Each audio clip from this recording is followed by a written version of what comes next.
back to RX Muscle's Iron Road to the Arnold Classic 2019, brought to you by Redcon One. I'm Dave Palumbo. Today's guest needs no introduction. He's been on the show before. He'll be back again.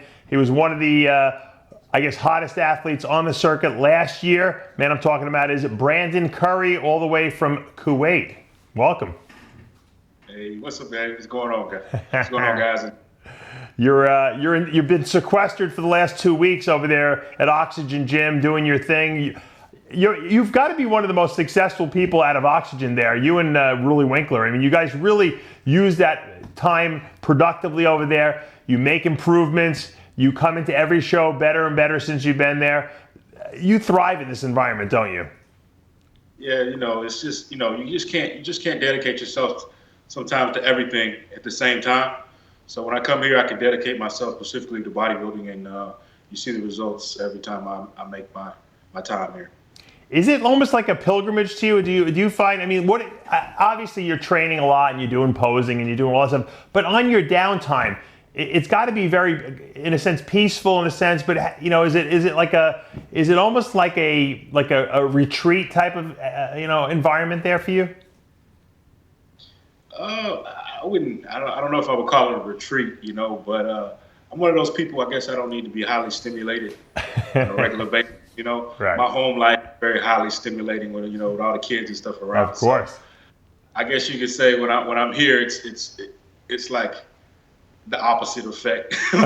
So I guess you could call it a retreat, but really, it's just the focused atmosphere, trying to get this work done, trying to get this grind, trying to make the most of the time here so I can make the most of the time at home.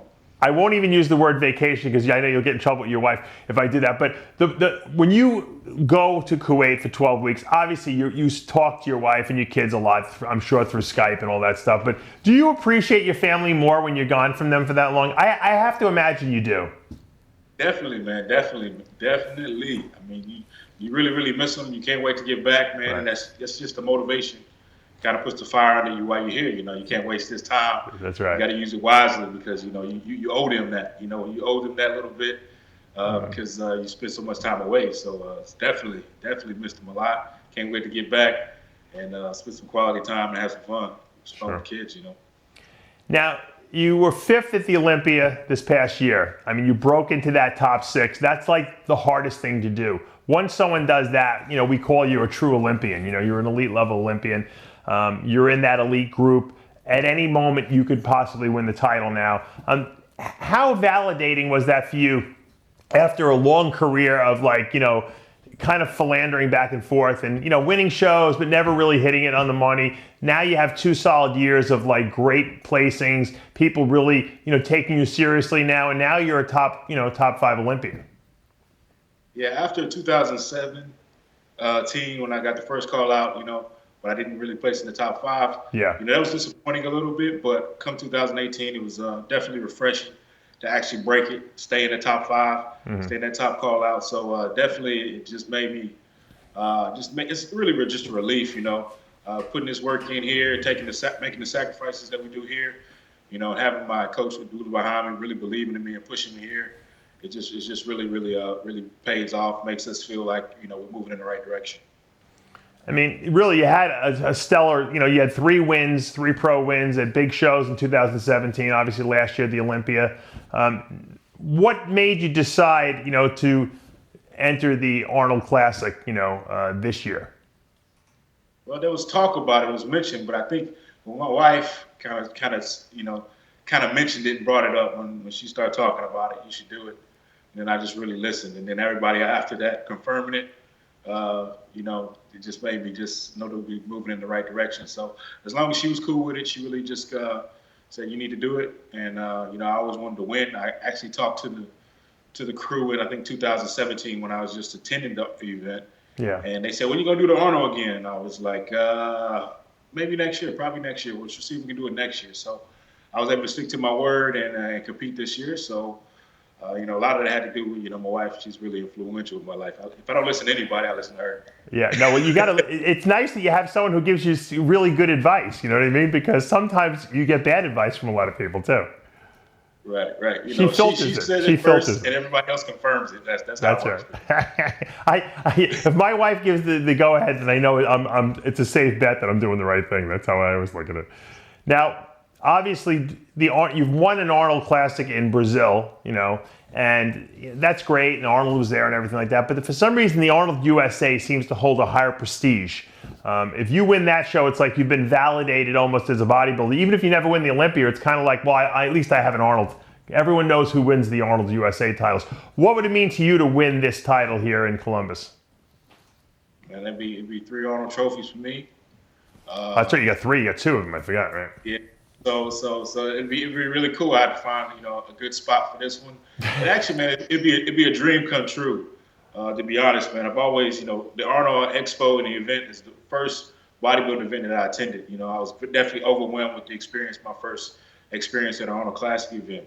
And, since I stepped into bodybuilding, I always wanted to win it. I always remember the great champions that won it throughout history. And, being close, winning in Brazil and then winning in Australia just made me hungrier to win it in Columbus. So, I'm really hungry to win this title. I really want to capitalize on this opportunity and get this trophy to display in my living room. Now, looking at yourself critically from the Olympia, what would you have liked to seen better in your physique?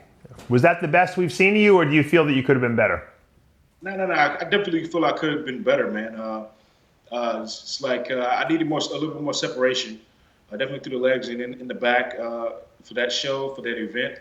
I think my body just needed to be a little bit more rested coming into that event.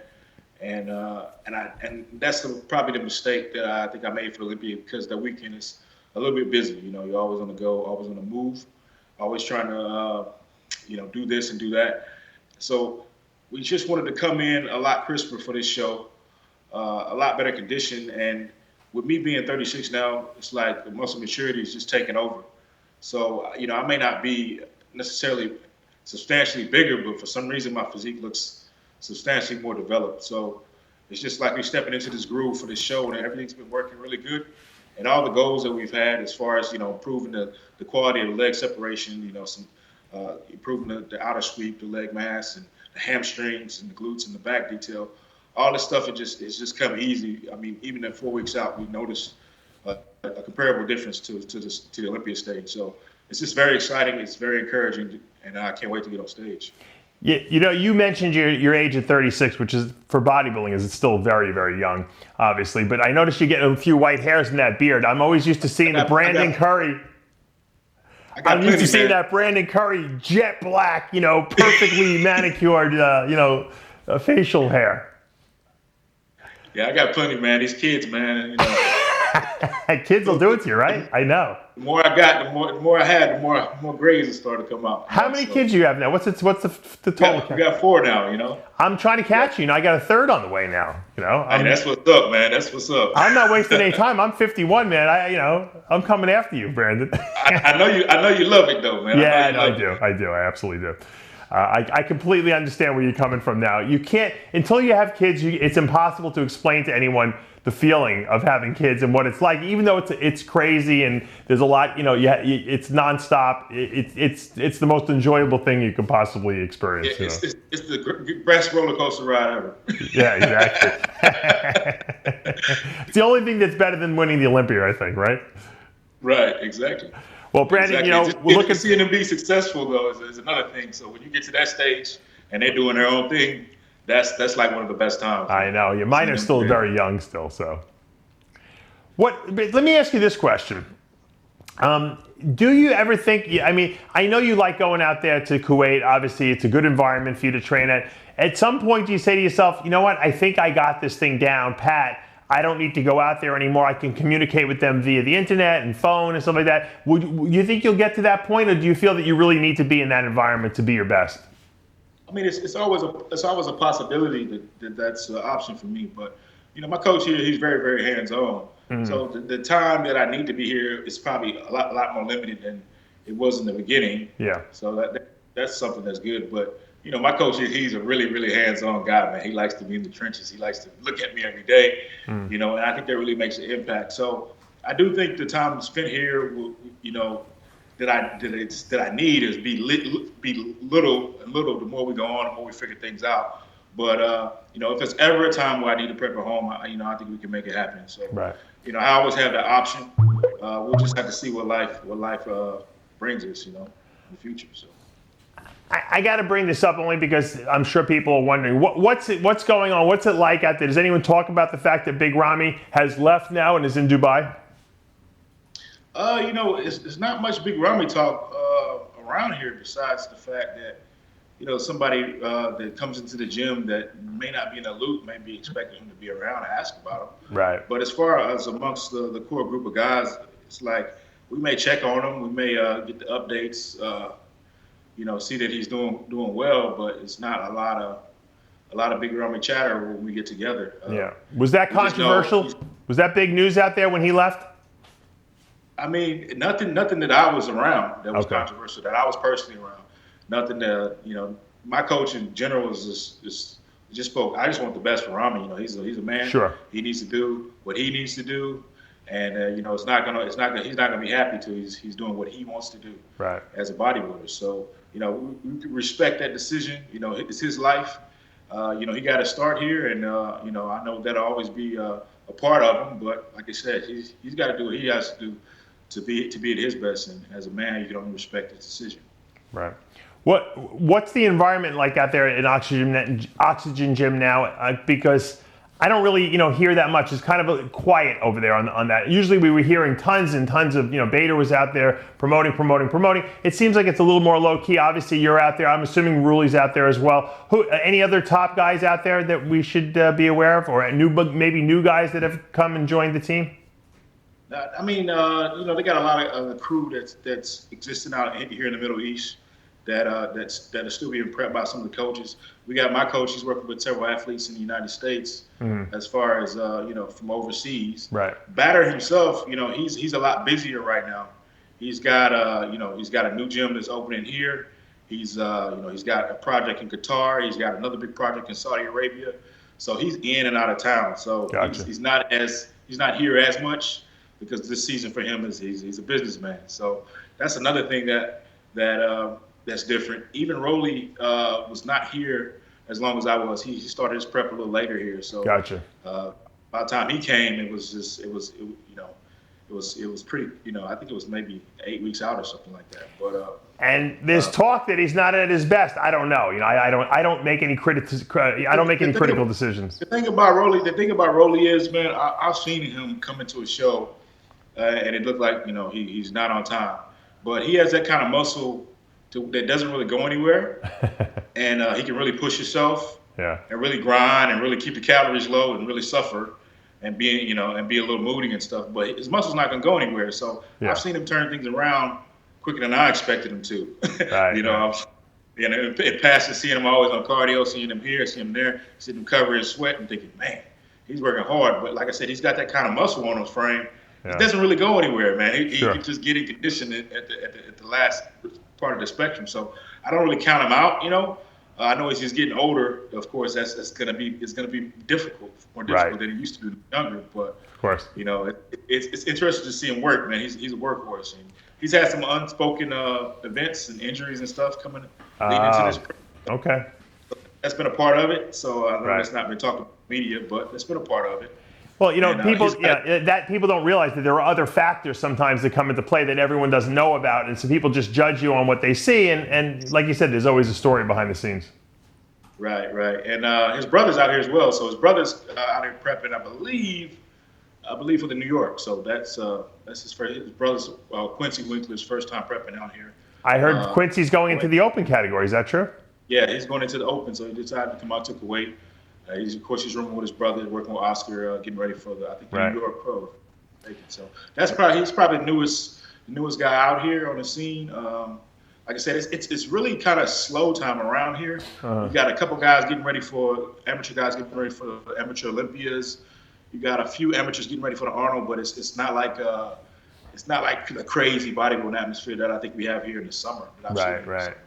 Well, it's everything's seasonal. I think it's just really it's just starting to crank up here in the U.S. too. Everyone's kind of crawling out of their winter clothes and saying, "Hey, I better start. I got to start dieting now because the shows are coming up pretty soon." So Arnold just happens to be a weird time of the year, and all the other shows are really more towards the spring and summer. When you think about it. Yeah, it's like winter for them out here right now too. So it's kind of like their cold season, and it's like 60 degrees. It's like here in Florida. I know we complain about 60. So guys are moving a little slower. They want to sleep longer.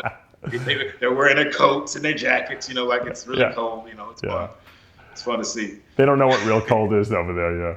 Hey, it's dropped a little bit though. It's gotten some days it's gotten probably pretty cold. Like I think I woke up at 40 degrees in the morning before to do my cardio. I'm thinking, where in the world did this come from? So yeah, right. Exactly. I thought I'm in the desert here. Exactly. Yeah, it's maybe like Florida. That kind of thing. We have cool days here a couple times, like for a week or two. And that's it. Right. But anyway, well, good luck at the last week of your prep. Obviously, have a safe flight out to Columbus. We'll see you there on Thursday for the Meet the Arnold athletes. And Brendan, I hope to see you in that winner's circle.